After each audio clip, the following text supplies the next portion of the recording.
gbẹ́kẹ̀lé mo ní kí sọ fún yín o Ojútólé tẹlifíṣàn Ọlọ́run gbórúkọ ẹ̀ Ojútólé gbogbo nǹkan tẹ́ bá fẹ́ mọ̀ pátápátá nípa àwọn ojúlùmọ̀ àti àwọn ọ̀rẹ́ yín olólùfẹ́ yín nínú eré nínú fíìmù àti ní orílẹ̀-èdè àgbáyé ẹ máa rí lórí Ojútólé TV ó máa ń kọ́ni lẹ́kọ̀ọ́ ó dẹ̀ fún yín ní ìmọ̀ nípa ohun tí a kò ẹ máa wò ó ẹ má gbé kúrò bẹ́ẹ̀. Orúkọ mi ni Senior Prophetess Deborah Olaniyan láti ìlú Ìkòròdú bí Olúwa ti bẹ bí ẹ̀mí ẹ̀ sì ti wà àpáta ayérayé àgbẹ̀yìngá gba ọpẹ́ wa ẹni ńlá ní Síónì Olúwa gba ìyẹn wa ẹ̀mí mọ́ ẹ dáríjì wá ó ní láìsí ìjìyà láìsí ẹ̀ṣẹ̀ ó ní kò sí ìjìyà gbogbo ọ̀nà tí ẹ̀ṣẹ̀ tó ń fa ìjìyà fún wa Ọlọ́run dáríjì wá ipá àti májẹ̀mú yà wá sí mímọ́ orílẹ̀-èdè ẹgbà gbogbo ògo ẹ fi àánú yín hàn ẹ fi fẹ́ yín hàn sínú ayé wa káwa kó lè yìn ká lè gbé yín ga Jésù Olúwa wa àmín àmín àmín. ẹ̀yin ará lé gẹ́gẹ́ bí a ti mọ̀ pé ìyàwó wa yìí wọ́n sọ àwọn àsọtẹ́lẹ̀ kan láwọn oṣù kan tó lọ pé àwọn alágbára ọmọ máa sọnù gan àwọn ológun máa sọnù gan nínú ọdún tá a wà yìí bẹ́ẹ̀ sì ni ó ń rí bẹ́ẹ̀ ó ń rí bákan méjì ó ti ń pín méjì ó ti ń pín mẹ́ta báyìí ṣàgbàgbé pé ọjọ́ mélòó kan sẹ́yìn náà ni ti olórin mùsùlùmí Rukayat Gawat náà ló jáde láyé ìyá wa àwọn aráalé tí ń retí fọ́nrán yín pé kí ni ohun tẹ́ ní láti sọ nípa ìyá wa tó jáde láyé yìí. Ní orúkọ Ọlọ́run àwọn ọmọ ogun àdúrà wa máa gbà a ò ní ṣàṣetì mo sọ nínú fọ́nrán mi zina last year àbí yẹ yìí níbẹ̀rẹ̀ ọdún yìí mo ní kí gbogbo ènìyàn lọ gbàdúrà dáadáa pàápàá jùlọ ikú tó ń pa ọmọ ológo ṣe rí ikú ò ní pa àyàn kó má mú àìsàn dání ikú ò ní pa àyàn kó má mú nǹkan kan dání àwọn ọmọ kan wà àwọn ọmọ májẹ̀mú ni wọ́n gbogbo òbí gbọ́dọ̀ múra lórí àwọn ọmọ wọ́n máa ń sọ pé òbí tó gbọ́dọ̀ lọ yẹ ìrìn àjò ọmọ wò á jẹ́ òbí tó ń pa ẹnu ẹ̀ mọ́ àwọn òbí kan wọn ní a fẹ́ gbégbèsè a fẹ́ wo àkọsẹ̀jáyé ọmọ nínú àkọsẹ̀jáyé nínú Yorùbá máa ń pè ní àkọsẹ̀jáyé ṣùgbọ́n nínú ìlànà àwa Kìrìsìtẹ́nì a máa ń pè bí gbàtẹ́ pé à ń ṣọ́nà à ń wádìí a fẹ́ béèrè lọ́wọ́ ẹ̀mí mímọ́ irú ọmọ wo ló fún wa àti pé báwo ni ìgbésí ọmọdé yìí kí lohun tó jẹ́ èèwọ̀ àti májèlé fún ògo ọmọ yìí ọ̀pọ̀lọpọ̀ ẹlòmíràn ló ti jẹ májèlé ògo tẹ́lòmíì gbé wáyé ògo tí inú ẹ̀ ṣàgbúdọ̀ máa dùn nígbà tí inú ẹ̀ máa ń dùn ní gbogbo ìgbà nígbà náà ni àìsíkí ẹ̀ máa lọ sókè ṣé ẹni tó yan akádàrá pé kínú òun ṣáà máa dùn ìjọ tó rí jẹ tó bá ti dúpẹ́ tínú ẹ̀ dùn tó ní free mind ọ̀nà máa là fún ìjọ tí ò rí jẹ ọ̀nà máa là fún ṣérú ẹni yẹn ló máa wá jókòó ló máa ké á ló sùn ó sùn fúnra rẹ̀ ó máa dèrè ẹ̀ mọ́lẹ̀ ẹlòmíràn nígbà tí ìyá rẹ̀ ti lọ gbé àgbésẹ̀ àti bàbá tó bí lọ́mọ wọ́n ti lọ wọ àkọsẹ̀jáyé ẹ̀ ṣùgbọ́n nípa ìkíyèsí àti àìpa ẹnu mọ́ ó mú àkọsẹ̀jáyé ọmọ yẹn ó mú ogun wọnú ayé ẹ̀ nítorí ẹ̀ ẹlòmíràn lọ wọ àkọsẹ̀jáyé á lọ gbàdúrà lórí ọmọ síbẹ̀ látara òbí ogun àdẹ̀ wọnú ayé ọmọ yẹn wá bá tu ogun yẹn títí tó máa fi ayé sílẹ̀ àfíjọ́ tó bá Kristi pàdé lógun yẹn máa ń ṣẹ́ dádì mọ́mì lórí ntọ́lọ́run gbé fún ẹ gẹ́gẹ́ bí ọmọ ìjọ wádìí ẹ̀ ìwé orin sí anes kan ni mo like ó ní gbogbo iṣẹ́ wa tí à ń ṣe gbogbo ìwà tí à ń hu gbogbo ọ̀rọ̀ wa tí à ń sọ ẹ jẹ́ ká máa ṣọ́ra nítorí Olúwa yóò mú gbogbo iṣẹ́ wa sí dájọ́ àti gbogbo ohun ìkọ̀kọ̀ ire tàbí ibi ẹlòmíràn ẹ̀sùn òbí ló ń ké lórí ẹ̀ nítorí ohun ìkọ̀kọ̀ ohun ìpamọ́ adẹ́nà tí máa fi kó gbá ẹ̀ ẹ jẹ́ ká máa ṣe check up olórin sí anes kan ló compose orin ó ní ẹ̀mí ló ń gbára dúró bí ò bá sẹ́mi mímọ́ ara ò jẹ́ nǹkan kan ẹ má gbàgbé pé ara náà ló ń gbé ẹ̀mí mímọ́ dúró bẹ́ẹ̀ èèyàn bá ní typhoid tó bá jẹ́ choir tó ní serious typhoid wọn ò lè gbé máìfù kókó kọrin the only problem tí gbogbo àwọn èèyàn wò ní ayé yìí a ti ka gbogbo ẹ̀ fún spiritually and then medically ń ṣiṣẹ́ tiẹ̀ spiritually ṣiṣẹ́ tiẹ̀ especially gbogbo àwa tá pẹ́ra wa ní ìránṣẹ́ Ọlọ́run mi ò sọ àwọn tí wọn ẹ má jẹ́ ń ba ìránṣẹ́ Ọlọ́run kan jẹ́ ìwọ kan ló lọ mínísítà lẹ́nìí ìwọ kan ló lọ mínísítà lọ́la ó lọ mínísítà ní everyday ó lògùn ó fún rẹ ní rest of mind ikú máa bo ògo yẹn mọ́lẹ̀ ìwọ akọrin kéèyàn kan ti ẹ̀ ṣe òǹgbà akọrin láàrin between now to 3 hours tó dẹ̀ wà lórí stage tó ń kọrin kírú ẹ̀ wá délé kó lóun fẹ́ jẹ ṣàwámà kó wá lọ sùn repercussion ẹ̀ ń bọ̀ ikú tó ń pààyàn díẹ̀díẹ̀ òun ni àìsàn àwọn bàbá wa ní pé pò mí mọ́ra kí n pa tú mi síta kí tú ẹ sílẹ̀ òun lorúkọ tí àìsàn ń jẹ́ ẹ jọ̀ọ́ mo bẹ̀ gbogbo àwọn ènìyàn tó bí ọmọ ológo ẹ jẹ́ ká tọ́jú ntọ́lọ́run gbélé wa lọ́wọ́ ọ̀pọ̀ ẹlòmíràn ibi tó fojú sí ọ̀nà ògbàbẹ̀ rárá kádàrá ọ̀yànmọ́ tó ọmọ tó bí tọ́lọ́run yọ̀ǹda fún ẹ̀ ń jó wádìí lórí ìrìn àjò ọmọ yẹn nítorí pé tó bá di lọ́jọ́ ọ̀la tó bá ń ṣe àìdòǹkì ẹ̀ tiẹ̀ náà ló máa padà dà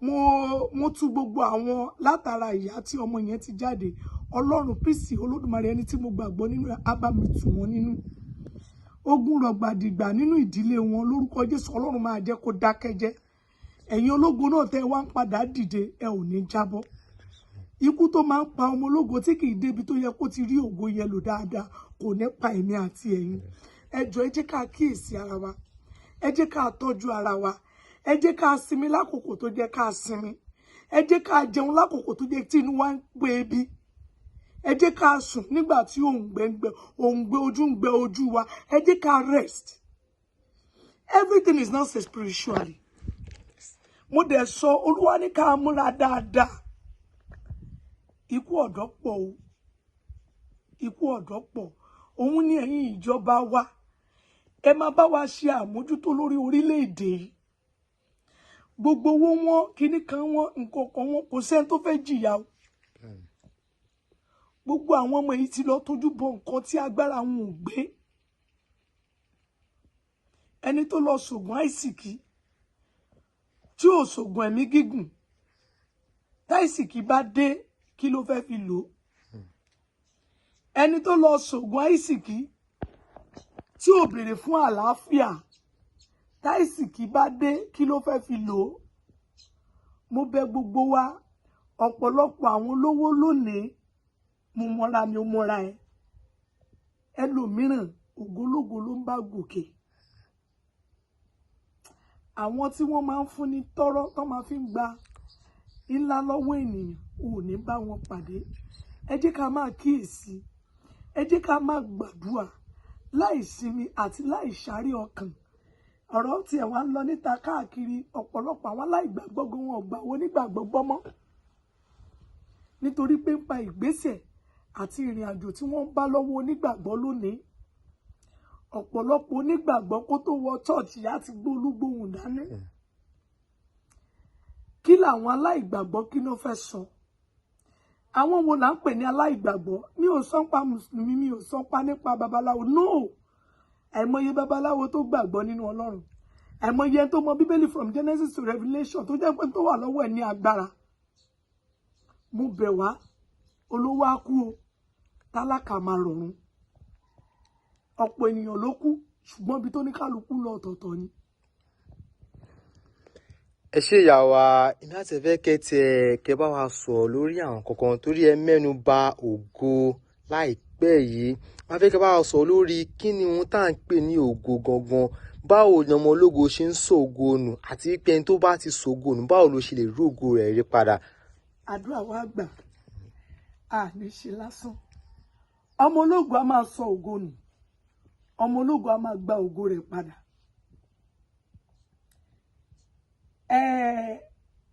ọ̀rọ̀ yìí bí mo lè pè ní àṣírí mo lè pè ní nǹkan tí a lè sọ lórí afẹ́fẹ́. ẹ kò bá wa tọ́ bọ̀ díẹ̀ àwọn tá a bá lè sọ ọ́n bẹ̀ ká fọwọ́ bò mọ́lẹ̀. ọmọ ológo a máa gba ògo rẹ̀ padà kí lọ́mọ ológo fi sọ ògo nù. mo sọ nínú afárá mi tó lọ ẹlòmíràn ìbínú ló fi ń da ògo tiẹ̀ nù nítorí pé èèwọ̀ ẹlẹ́dẹ̀ ẹ̀ ni gbogbo wa jẹ́ ká béèrè lọ́wọ́ orí wa kí láyànmọ́ wa kọ látọ̀run. Ó máa rí ẹlòmíì á máa progress ọ̀nà ẹ̀ máa là ẹ máa wò pé kò ṣe kó mọ̀ ọ́ ṣe ń táyọ̀ mú ẹ̀kọ́ ló tẹ̀lé. Ẹlòmíì á ní Ọlọ́run ti sọ fún òun ò gbúdọ̀ lo nǹkan dúdú. Ẹlòmíì lo nǹkan funfun títí sígbà ayé ò change nítorí pé ó ti ń fún ẹlẹ́dẹ̀ lógún níwọ̀ jẹ́ ó ti sọ ògo nù. Ìdí ẹlòmíì nínú aṣọ tó ń wọ̀ mo ti pray fún yàn kan tó wá bá mi bí rí Olúwa sọ fún mi pé níjọ́ tó bá ti gba aṣọ ènìyàn wọ̀ níjọ́ yẹn lògo máa sọnù lára ẹ̀.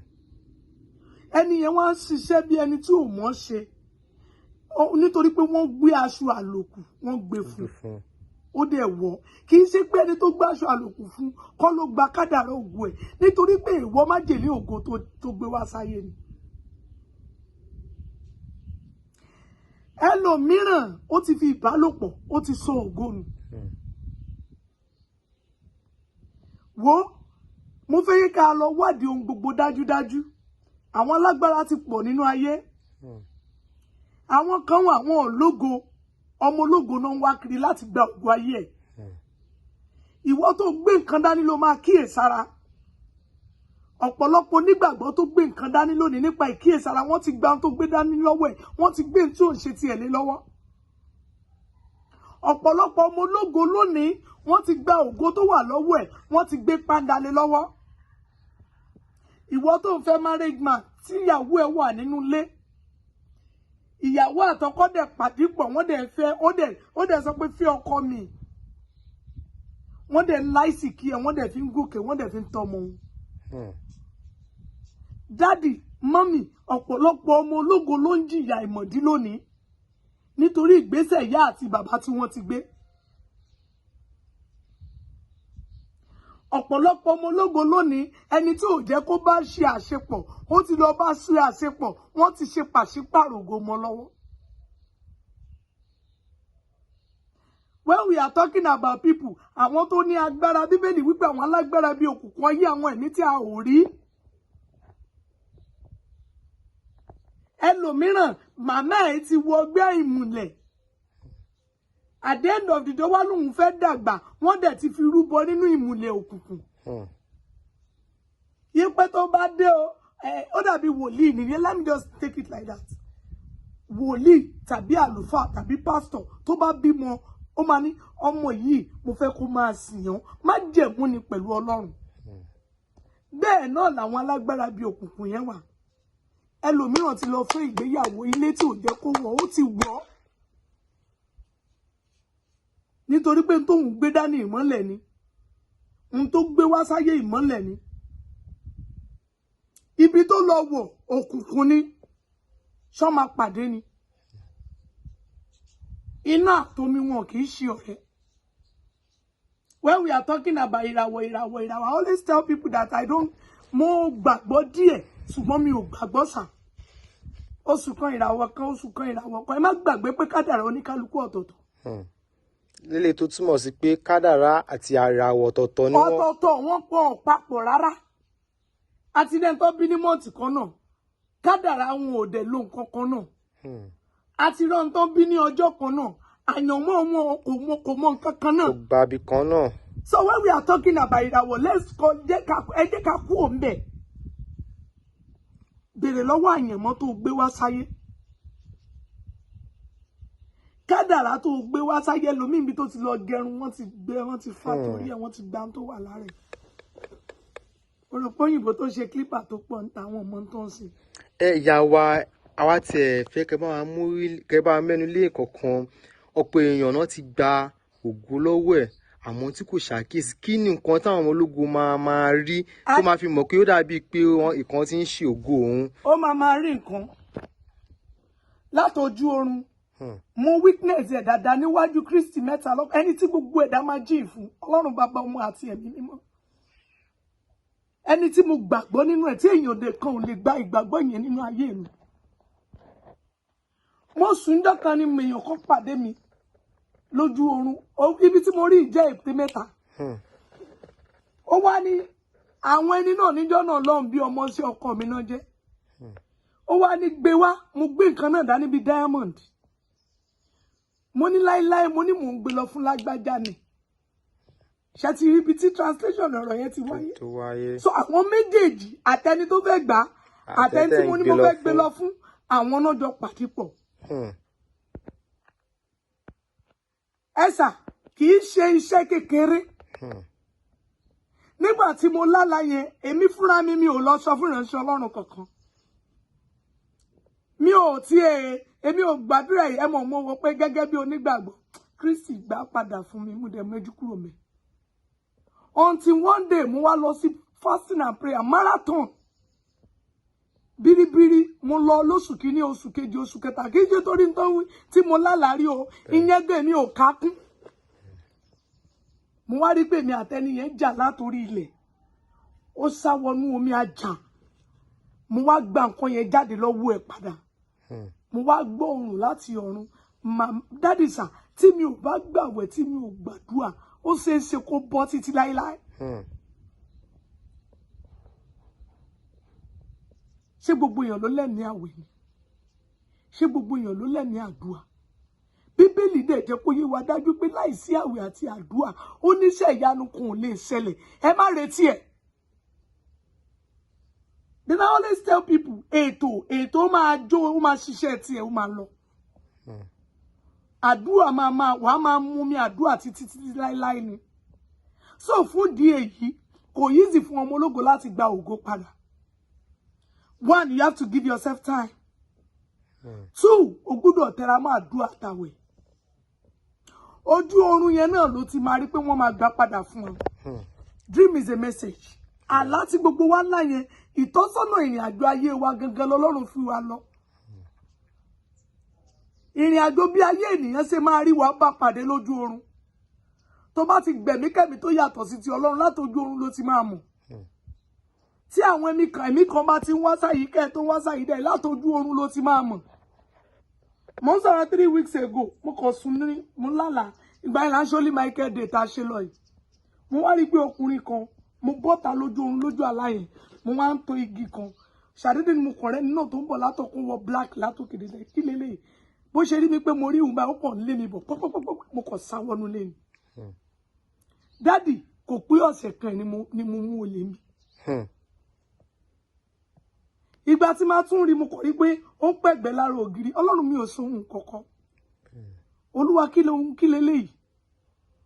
Mo wá gbàdúrà mo wá sọ fún àwọn tàjọ aládùúgbò pé Olúwa sọ fún mi pé olè kan ti rìn lágbègbè. Kò pé ọ̀sẹ̀ kan èmi fúnra mi ni mo rí ó gbé bàtà ẹlẹ́bàá tó ó sá tó bá yẹn pa pé méjì mẹ́ta ni a máa so mọ́lẹ̀. So látojú oorun ogun a máa ṣẹ́. Ìwọ tó gba ògo sọnù tó di tẹ́tí pé nǹkan kan ti sọnù lára ẹ̀ ó ní àwọn ìgbésẹ̀ tó máa gbé. Ọlọ́run dẹ̀ máa dá padà. Ìgbésẹ̀ ní láyé yìí o. Ìwọ tó ń gbàdúrà tó bá gbé ìgbésẹ̀ wọ́n kàn máa gbàdúrà wọ́n kàn rí pé ò rí testimony àdúrà ni. Ẹni tó ń bẹ lọ́n pé kóhun ní iṣẹ́ gidi kò dẹ̀ kú ònú yàrá ẹ̀. Ṣó máa fò wá bá ní kò dẹ̀ ní connection. So ohun gbogbo láyé yìí nígbà tí Elisha ó gbé ìgbésẹ̀ Elijah ń lọ orí agbára gbà lọ́wọ́ ẹ̀. Bí ò bá gbé ìgbésẹ̀ ni ó ṣeéṣe kó wà lójú kan náà. Gbogbo ẹ̀yin ọmọ ológun ẹ jí. Ayé ti lajú. Ẹ má jẹ́ kán pa yín dànù mọ́. Ẹ jẹ́ ká mú Ọlọ́run ní kókó. Ìwọ tó fọlọ́run sílẹ̀ tó ta tó ayé má gbàgbé pa ayé yẹn ó máa filẹ̀ ńjọ́ kan. Ẹ lọ wo àwọn bàbá tó pé 80 years 90 years. Ọ̀pọ̀lọpọ̀ ilé tẹ́lòmí kan ṣe ó tún padà dáwọ́rọ́ ń ta bá gbélé ayé ṣá máa filẹ̀ ńjọ́ kan. Ibi táwọn tá ń sọ pé kàtíríà là ń kọ́ yìí tó bá tó àkókò kan lẹ́fù yẹn tún ti lọ. Ìṣítí mi tún ti dé. Ṣé Ọlọ́run tó wá ń pa tó wá mú ìran kan lọ tó mú ìran mìíràn wá Ọlọ́run yóò wá tó sìn fún un. Is the King of Kings. Ọlọ́run àwọn Ọlọ́run ni. Ọba aládé àlàáfíà la pé kì í ṣe ọba aládé ìnira. A kì í sì ká mọ̀ṣì. A kì í tẹ̀lé ká rí ìpọ́njú. Mọ́mì dádì kó wọn ẹ̀ṣẹ̀ sílẹ̀. Ní ìfẹ́ àìnífẹ̀ẹ́ gan ó ń da ẹlòmíràn láàmú. Àìnífẹ̀ẹ́ wá ìfẹ́ rí. Ìfẹ́ ló ń ṣohun gbogbo. ìfẹ́ á máa mú sùúrù, ìfẹ́ á ra ògo ènìyàn padà fún ènìyàn. Ta ló gbà lọ́wọ́ ẹ̀? Ta lẹni tá a rán sí ọ láti gbà lọ́wọ́ ẹ̀? Ẹni tèmi gbàgbọ́ máa gbà fún un padà. Ẹ ṣé ìyá wa, fún àǹfààní àwọn tó bá tẹ̀ fẹ́ pè yín kẹ́ bá wọn fi àdúrà jagun àbọ̀ fẹ́ pè yín fún àwọn kan míì, báwo gan la ṣe lè kàn sí? Àdúrà wa gba phone number mi ní 08026040244 08026020444. Second line mi ní 09061346865. Ẹ jọ̀ọ́ mo gbé gbogbo ẹ̀yin ènìyàn káàkiri orílẹ̀-èdè Nàìjíríà. Ọ̀rọ̀ mi dàbí ẹni tó lọ kọ́ yádrẹ́sà tí ò rówó ra irinṣẹ́. Ṣé mọ̀ pé oríṣiríṣi ẹ̀gbin ló máa tọ̀. Mo bẹ̀ gbogbo ẹ̀yin ènìyàn, ẹ rí bí a ti ń kọ́lé fún Ọlọ́run. Mo dúpẹ́ lọ́wọ́ Kẹ́mi Love yẹn ló bá ibi ìdébi tó dé. Mo ṣe program kan, bàbá yìí náà ló ṣe fún mi nípa ẹ̀gbin ọ̀run. After the program, èmi fúnra mi mo ṣe dórí raft. Mo ṣe raft inú omi níbi tẹ́rí tá a wà yìí. Inú ìrà gidi, deep water níbi tí a wà yìí. Mo dẹ̀ ṣe Kẹ́mi Love yẹn ló wá rí program yẹn, òun ló bá débi tí màmá yẹn ló bá débi tó dé yìí. Níjọ́ náà lọ́hùn wọ́n kàn pè mí ni, mi ò rò pé ó pé 15 minutes. Mo dẹ̀ mọ̀ pé ẹni tó máa san fún màmá yẹn wà lórí ìtẹ́. Ẹni tó máa bá mi dá wọn láre wà lórí ìtẹ́. Ó ní kò sẹ́ni tó ṣe fún mi tẹ́mi ò ní san fún padà. Èmi ò lè san o. Èmi ò lè san. Ṣùgbọ́n mo mọ̀ pé ẹni tó pè mí tó rán mi níṣẹ́, ó máa dá padà fún yín ní ìlọ́po. Ẹ jọ̀ọ́ ẹ ràn mí lọ́wọ́. Àkókò anniversary wa náà lóde yìí. A máa ṣe 13 years harvest. 13 years anniversary. A máa ṣe ní second Sunday of November nínú oṣù kọkànlá. Ẹ wò upstairs níbí ìlọ tó bá jẹ́ downstairs ni a ti parí ẹ̀. Ẹ wò wọn bá ti jáyé a ti ṣe àwọn block. A ti ṣe block. A ní di irin, a ní di cement, a ní di òkúta, a ní di yẹ̀pẹ̀. Ẹ jọ̀ọ́ ẹ ràn wá lọ́wọ́. Kristi yóò ràn yín lọ́wọ́. Mo gbàdúrà ojú tó lé ojú òní tì yín. Ọ̀nà àbáyọ máa là fún yín o. Àti ẹ̀yin tẹ́ ẹ jó lórí àti gbogbo àwọn tó wà lọ́ndà yín, ẹ ní rí kú ọmọ, ẹ sì ní rí kú òjijì. Ìlérí Ọlọ́run máa ṣẹ. Ẹ jọ̀ọ́ ẹ ràn wá lọ́wọ́ o. Account number fún ibi yìí òun náà ni 30 43 25 08 43 30 25 30 30 43 30 43 25 08 43 30 43 25 08 43. First Bank ni ẹ máa rí Yusuf Olaniyan. Ẹ máa rí orúkọ yẹn. Ẹ jọ̀ọ́ ẹ ràn wá lọ́wọ́. Kristi yóò ràn yín lọ́wọ́. Apá ti kún mi. Ẹ ràn mí lọ́wọ́. Ẹ ó sì rí àánú gbà. Ojú ò ní tì yín. Mo gbàdúrà gbogbo ọmọ tó tara yín jáde, ẹ ní rí kú ọmọ. Àti ẹ̀yin tẹ́ ràn wá lọ́wọ́ ní ẹni tere èjì tere. Kristi yóò ràn ìgbàgbọ́ yín lọ́wọ́. Ojú ò ní tì yín. Àjọ̀dún wa kò pé oṣù kan mọ́. Ìrànlọ́wọ́ Ọlọ́run á dìde fún yín. Àjọ̀dún ìkórè la pè é. Ní àjọ̀dún ìbémi bá ṣe ní ọdọọdún, mo máa ń rántí àwọn opó. Mo máa ń rántí àwọn aláìní. Ẹ jọ̀ọ́ ẹ ràn wá lọ́wọ́. Kristi yóò ràn yín lọ́wọ́. Bí a bá ṣe ń ta àwọn opó lọ́rẹ níjọ́ àjọ̀dún yẹn, ẹ̀yin náà máa rí. Wọ́n máa wá ṣe live video fún wa láti ojú tó lé. Ìrànlọ́wọ́ Ọlọ́run máa dìde fún yín. Ojú òkè ń pẹ́ ṣe kó má là. Gbogbo ọmọ tó tara yín jáde náà máa là. Nílùúkílùú tẹ́ ẹ bá wà, ní orílẹ̀-èdè tẹ́ ẹ bá wà, ẹ rí àánú gbà. Lálá yín dópin. Ìjà tán, ogun dẹ̀ ti ṣẹ́. Kristi ti jagun mólú, a sì jọ rí àánú gbà. It shall be well with you all. Thank you. God bless you. Hey, thanks for watching this video. Subscribe on our YouTube channel. Subscription is free. You can call us on 0080597807 for your event coverage. Thanks.